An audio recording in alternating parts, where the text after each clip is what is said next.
What up, though? Ty Mopkins here. Another episode of 3520, a Detroit Piston podcast, representing two historical championship runs from our Detroit Pistons. The 1989 Detroit Piston Bad Boys and the 2004 Detroit Pistons Going to Work championship team. Today, we're still on location here at Detroit Historical Museum at the 3520 exhibit. Make sure you come down and check it out. It's only here for a limited time, so make sure you come see and witness a part of Detroit Piston basketball history. Our guest today is none other than the voice, and I really mean that, the voice of Detroit Piston basketball, Mr. George Blaha. George will sit down with us next and talk about Piston basketball history, past and present. So stay tuned. 3520, we here. What up, though? Hangs out of the ball, flips it up to the rafters. Detroit is the city of champions again. What up, though? Ty Mopkins here. Welcome back to another episode of 3520, a Detroit Piston podcast. 3520, you may ask, well, what do that mean? Well, 35 represents the 35th anniversary of the 1989 Detroit Piston Bad Boy, and 20 represents the 2004 Going to Work Detroit Piston team. And our guest today, we had the privilege of listening to this man call all of those games with the iconic phrases that he had and the thing he say in the intro of this podcast. Detroit, once again, is the city of it still gives me goosebumps every time I hear it. We have today none other than the GOAT. And I know he's very modest, the GOAT, Mr. George Blaha. How you doing today? Hi. Very nice introduction. I appreciate it. I appreciate you, my friend. Well, you're probably too kind, but I'll take it. No, I'm saying everything that every citizen in Michigan and Detroit would like to say to you as well, too. Well, thank you. It was a thrilling time when we won our first championship. Huh? And when I hear the call of Isaiah flipping the ball up to the rafters, it takes me right back there. And I still get excited about it. We're still excited hearing it. Hopefully soon, next couple of years, we'll There'll have be some another more. Yeah. So you was born in Detroit, Yes, sir. but you spent time in Iowa. Well, my dad came to Detroit after he graduated from medical school at the University of Iowa Okay. to take his surgical residency at Harper Hospital. Okay. And my mom had come to Detroit to take training to be a dietitian at Harper Hospital. She had come from Pittsburgh, actually Denora, PA, Okay. and so they got married in Detroit. My brother and I were born here. Okay. And then after he finished, he eventually went back to Iowa for a time to practice medicine and eventually moved up to northern Michigan, Okay. which had a nice clinic up there. Okay. So that's my Detroit story, and I tell people I was born in the same hospital as Barry Gordy. Harper Hospital, Detroit, Michigan. They birth legends. No, well, he's someone everybody knows. I'm somebody people might know around here. I said in the beginning you was gonna be very modest, but I'm not gonna let you be modest today. I'm gonna talk with George. So listen, as a kid, now most of us did coming up. We didn't have the fancy technology that everybody have now, right?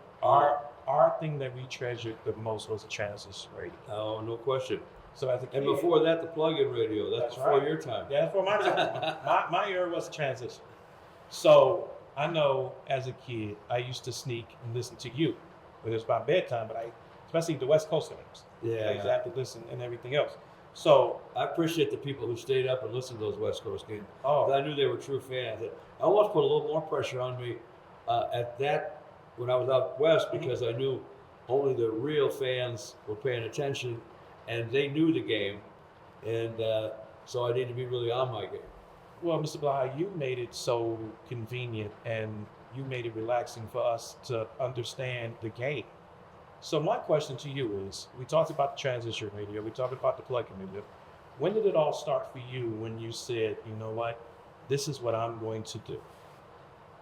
Well, it had to do with the radio. Mhm.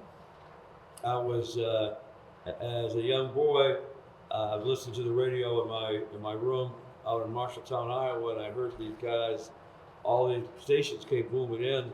You know, we didn't have a lot of industry in Iowa, so there wasn't a lot of radio interference.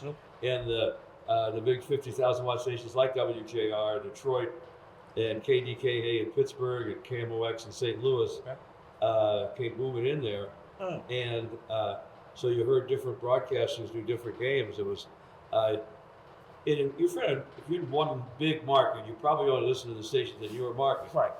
But if you're in a small town and you're listening to stations from all over, especially at night. Right.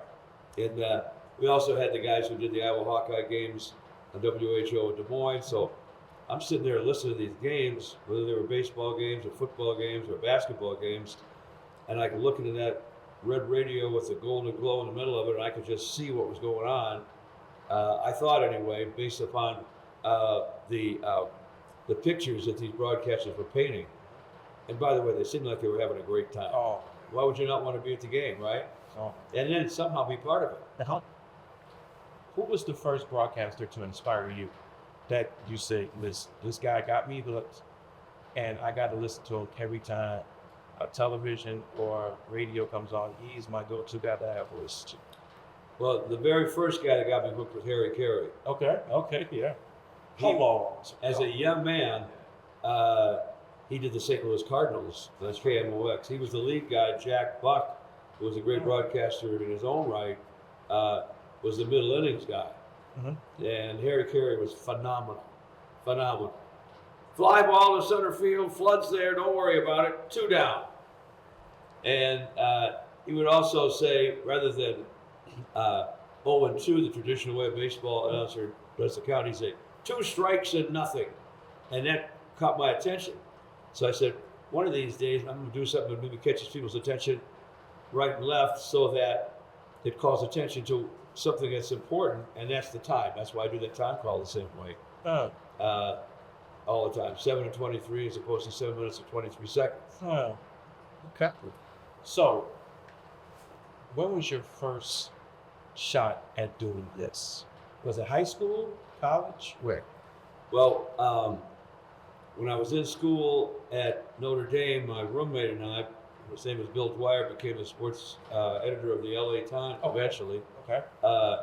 We cut a tape to a local announcer to see if we could maybe do some games there. The guy finally responded to our tape. We sent a few of them out. But he's the only guy who responded, and he said, I don't think you guys have a future in the business.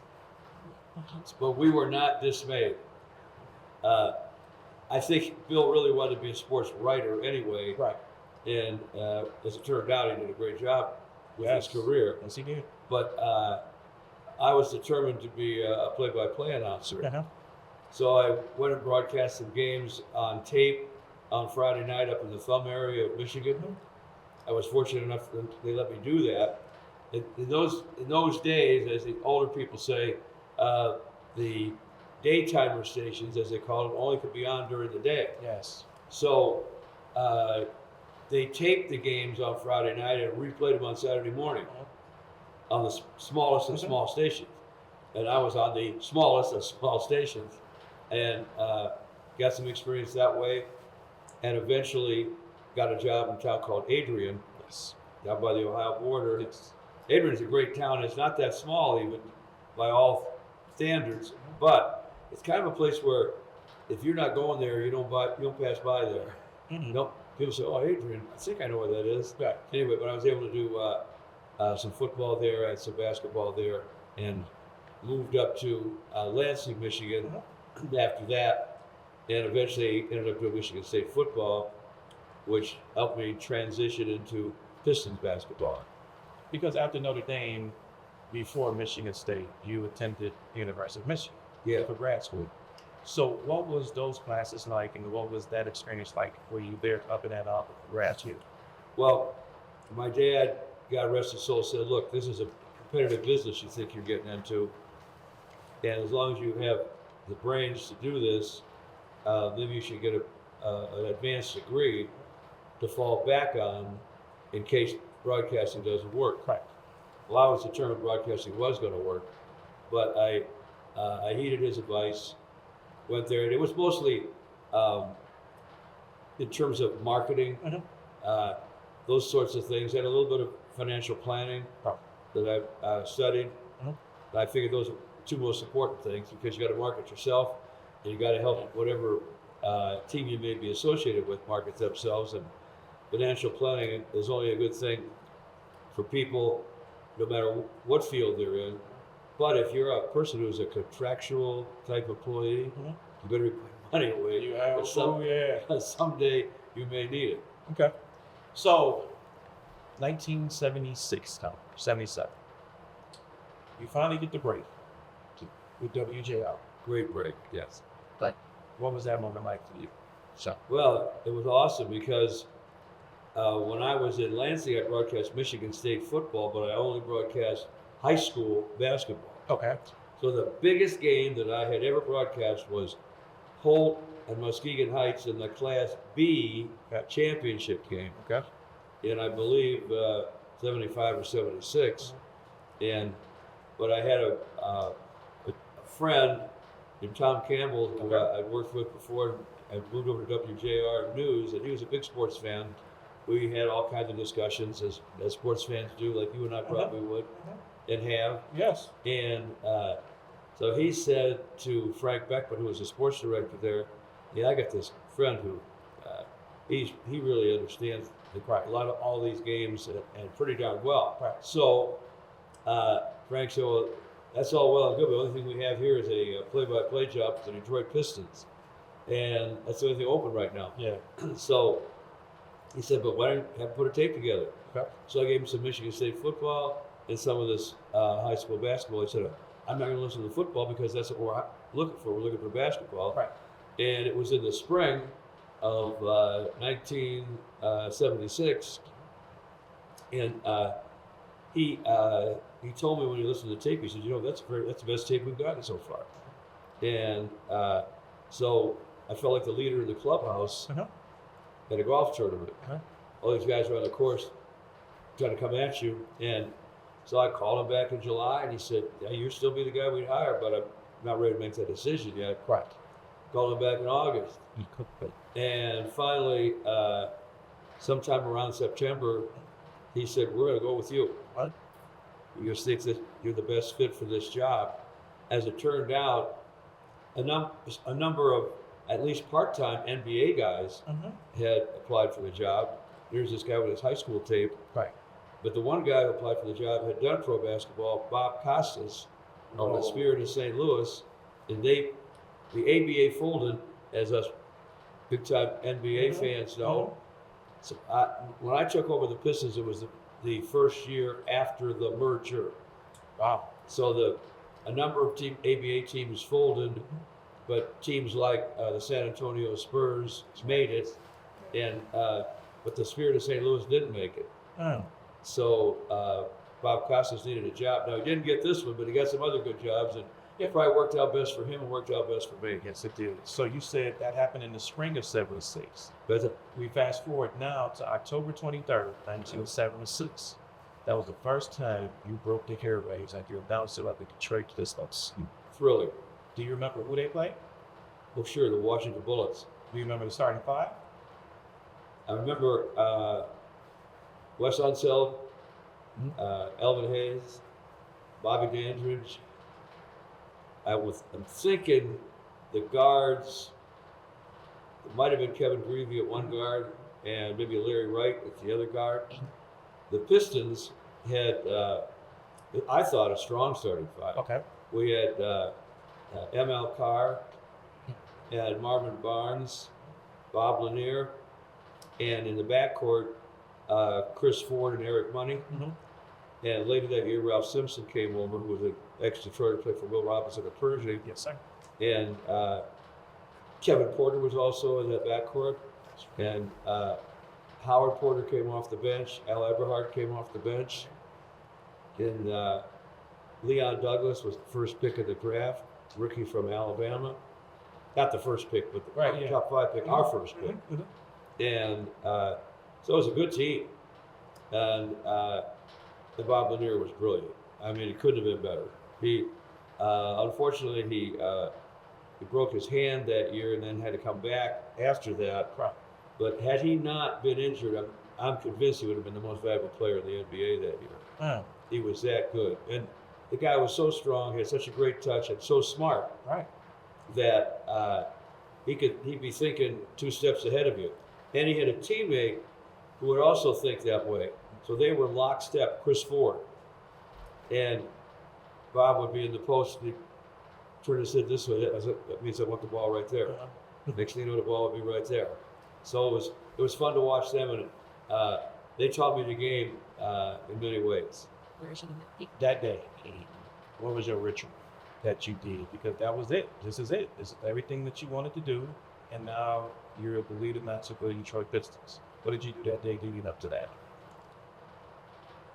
Had sweaty palms, and went over and over and over all the information, but nothing really prepares you for NBA basketball other than you sit there waiting for the opening tip, and two giants, not just giants in stature, but giants in the game, and big-time impact guys with their personality, Bob Lanier and 𝗙𝗙𝗟𝗟𝗢𝗪, come out for the opening tip. So I said, man, I better look at my seatbelt. This is a man's game here. And it was thrilling. What was your sidekick that day? Because as of today, you've been with us for 47 years. So you had a lot of play-by-play announcers. You had a lot of teammates, Sure. sidekicks, and everybody that was blessed enough to be on the sidekick. Who was the first person? Well, they decided that Tom Hemingway, Okay. who had done Michigan basketball, did a great job with Michigan basketball through that Cassie Russell era. Yes. Would join me, and he had done Piston basketball on TV, and they decided maybe he should be the analyst and I should be the play-by-play guy. And I felt like that was kind of unfair to him, so we decided to split the game. Oh, wow. Not the game, but the game by the quarter. One guy would do 1 and 4, one guy would do 2 and 3. Okay. And I think he was appreciative of that, and I learned a lot from him that first year. And so at that point, he and I were sidekicks on the air. That was something. Because coming up, we know about John Carter's name. Sure. Can't let you build up. Bill Lambier, Vinnie Johnson, Everybody. Greg Kelser, Rick Mahorn, Yeah, he was in the and the great Dave Bing. That's right. That's right. So when did you have, because I ask everyone this, right? It doesn't matter if we was in sports, if we was, whatever it is, just the everyday 9 to 5 work that, right? What was your full circle moment in this that you knew you arrived and it was like, wow, not only am I in the NBA, but I am the lead analyst for the Detroit Pistons. Well, for the first couple of years, you're just trying to survive and make sure you don't screw up. Right. But 3 or 4 years down the road, the Pistons decided that they wanted to hire the play-by-play announcer. Okay. Before, it was the radio station or the TV station made all those decisions. They wanted to bring it in-house, as they say. Yes. So I sat down with Tom Wilson, who was the CEO, and my man, the late great Harry Hutt, Oh, the big man in the truck, big man in the truck.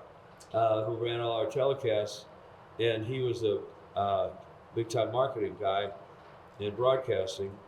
And they said, we think you're the right guy to do this because of this and this and this. And so we just need to figure out how much to pay you. I got to pay them. Right, right. So, but suddenly, that was probably my moment. I realized I was the Pistons broadcaster. And, anybody else they brought in to do the games with me was an analyst. And it was my job to do the play-by-play from now on until I messed up.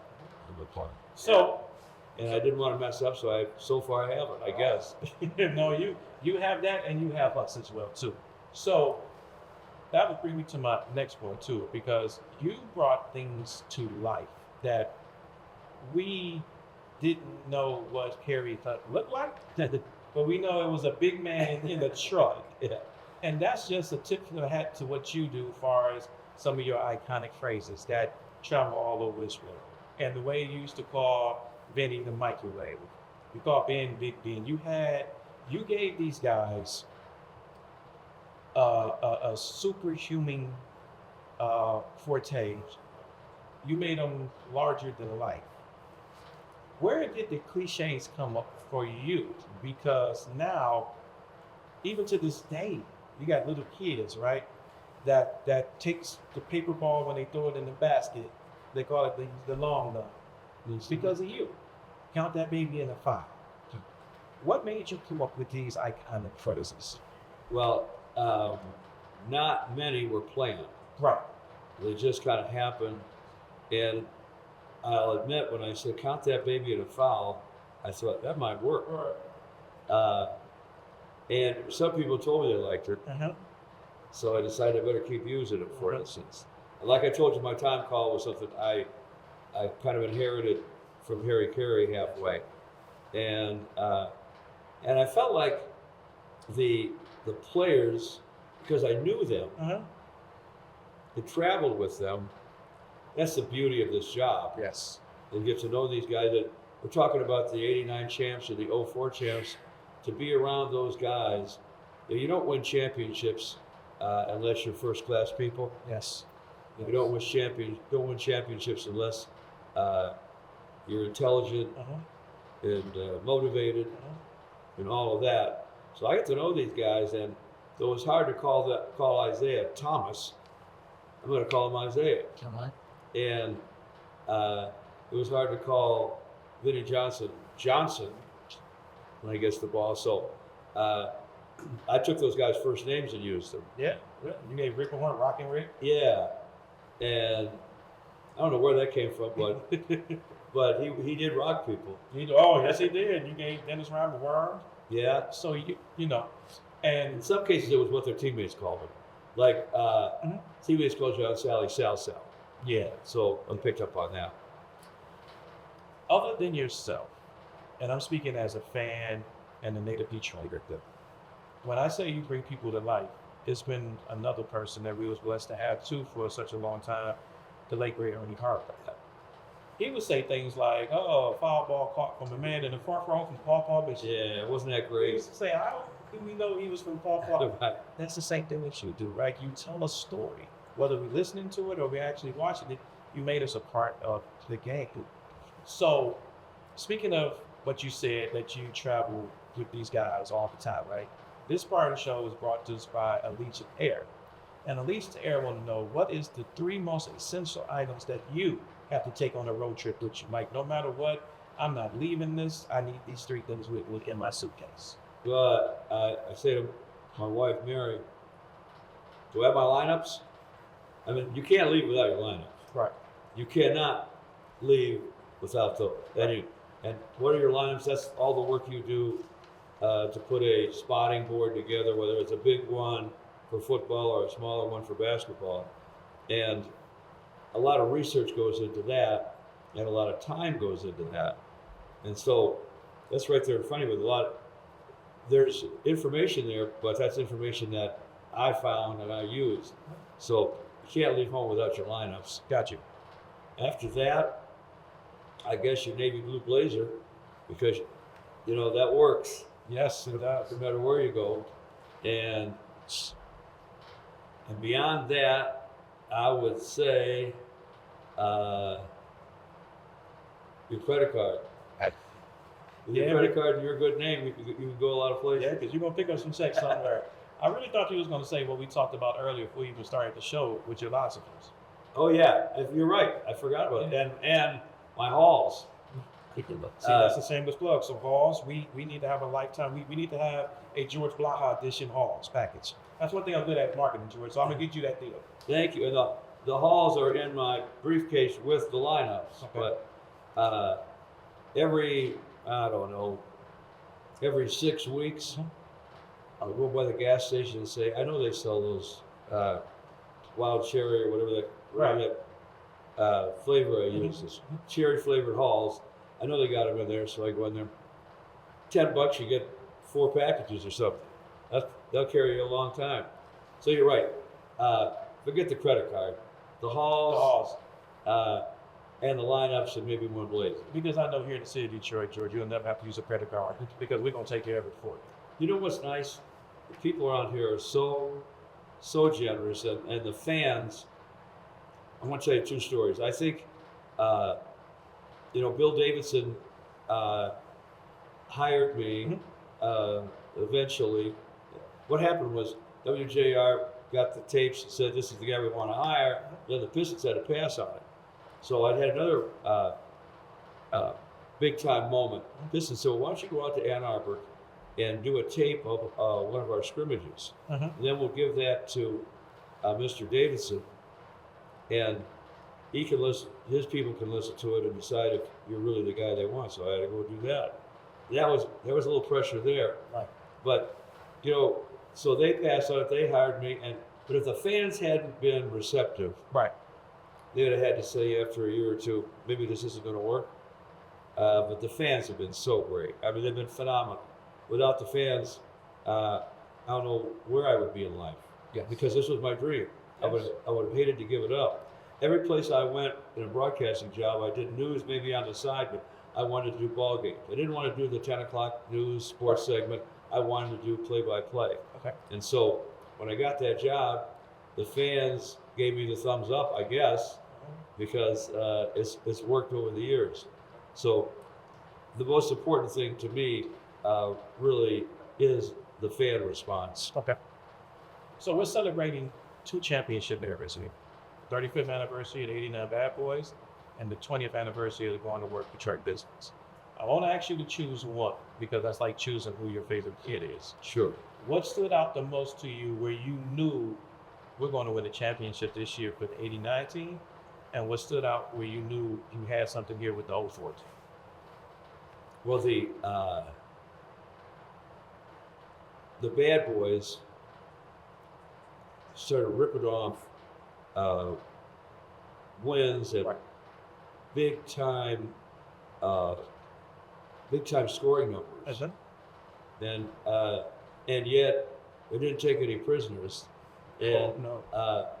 and they had one guy on each of those teams, by the way, who no one in the league wanted to mess with. No. My first team had Bob Lanier. That's right. No one would mess with Bob. Then on the Bad Boys, no one's going to mess with Rick Mahorn. And on the Going to Work group, no one's going to mess with Ben Wallace. No. So those are 3 of the toughest guys that ever played anywhere. And so we knew that we had something special just because of the physical nature of the team. And Bill Laimbeer took all the heat for everybody. Right. He should be in the Hall of Fame. Yes. And someday he will be. Yes. But we're all going to die trying. Yes. But he took all the heat, and the people would boo him. He just asked for more. So we had Lamb, and then we had one of the greatest players of all time playing point guard Yes. for the Bad Boys, in Isaiah Thomas. First game that he did for us, his first NBA start was at the Silverdome against the Milwaukee Bucks. He hit a 3 to finish off the first half. And during that first half, I had said on the air, or at least off the air during a commercial break, I think this kid's going to play in the All-Star game. The end of the first half, I said, this guy's going to start the All-Star game, which he did. He's that good, that tough. Right. And Kevin Lockery told me, one of my broadcast partners, he said, I had no idea Isaiah was this tough. He said, I could see he was a great player. He said, but until you see him up close, you don't know how tough he is. He said, I could see he was a great player. He said, Ray Charles could see he was a great player. But he said, you had to see him in person in a game to realize how tough he is. I felt like being tough and tough-minded, these guys would eventually take it to the limit and win a title. They're during the Going to Work groups coming together and stuff, they started blowing out teams in the middle of that season, and they held 5 straight teams under 70 points. Think about that. 5 straight teams were held under 70, and the New Jersey Nets broke that streak. They were intentionally fouling to keep the game going so they could get over 70. So when that happened, I figured we were on our way. And that happened after we brought in Rasheed Wallace, who didn't care the least about anything except the final score. Yes. and he was a great teammate. You know, there were rumors that, oh, he's tough to deal with. I think he's a great guy. Yes. The moment he got here, I could tell he was a great guy. Yes. And a great teammate. So, watching Isaiah do what he did and seeing how tough the bad boys were, I knew eventually they'd prevail. Yes. And watching that going to work group that Joe Dumars had his imprint all over. He made every acquisition, every trade, including the Rasheed Wallace trade. Yes. I knew there was a great chance these guys were going to win it. Mm-hmm. And, you know, Rick Carlisle set the table. He did. As a guy who flipped everything around. We were 32 and 50 before he got here. We were 50 and 32 each of his 2 seasons here. That's almost impossible to do. Mm-hmm. And one guy had a lot to do with that was my friend, the late, great Cliff Robinson. Yes. Oh, Cliff. Cliff was so professional and such a winning player. And he was in that group that turned things around. He wasn't around when we won it, but he almost should have been. Yes. And Larry Brown, one of the greatest coaches of all time, took him in that last step to a title. Tell me a little something about Daddy Rich. How was he? Because it just seemed like he never walked. He just glided. His mystique and his aura just. How was he? That's a good call. He did kind of glide, and but here's the guy who paid his dues. Yes, he did.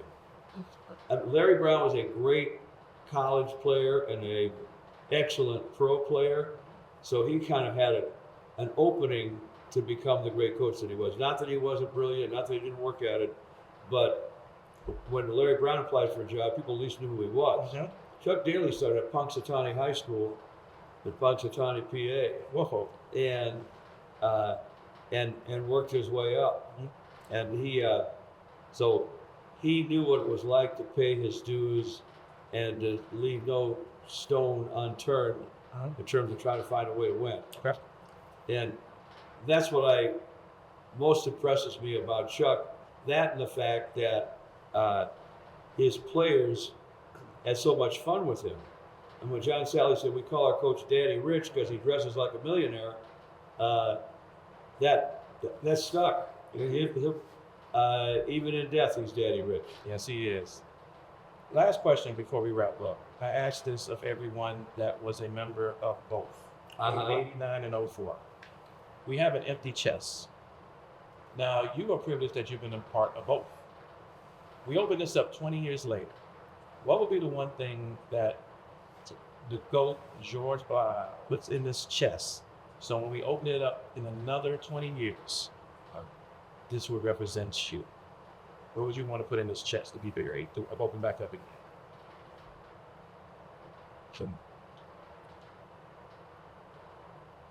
Probably a little microphone of some kind, huh?